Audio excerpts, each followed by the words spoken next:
Hizi ni kauli za chama cha ACT Wazalendo na mgombea wao.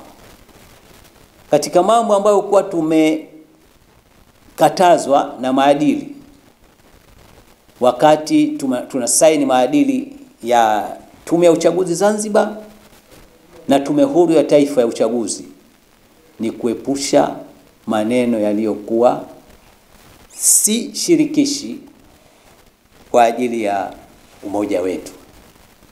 Lakini leo nikianzia na Zanzibar, mgombea wa ACT amekuwa na uhuru wa kusema analolitaka hata kama ni kinyume na sheria.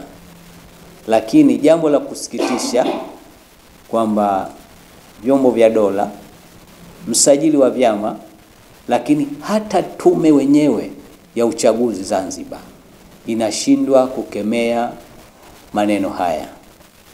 Kwa mfano, sote tunajua kura ya mapema imepitishwa kwa mujibu wa sheria. Mabadiliko yaliyofanywa ikawa sheria. Na huyu mgombea ni mbobezi wa sheria. Kwanza alipita akawaambia wafuasi wake kwamba watahakikisha kura ya mapema haitokuwepo, wakati sheria iko wazi.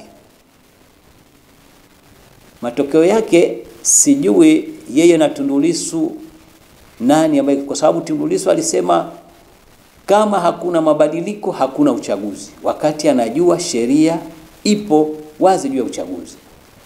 Matokeo yake akawa anawaambia wenzake tutazuia uchaguzi, lakini kuzuia uchaguzi ni uhaini, na ikiwa ni uhaini watatushughulikia. Kauli hizo ziko kwenye mitandao, maneno yaliyozungumza Tundu Lissu na chama chake, na chama chake kikakataa kabisa kusaini maadili na ikawa hawamo ndani ya uchaguzi.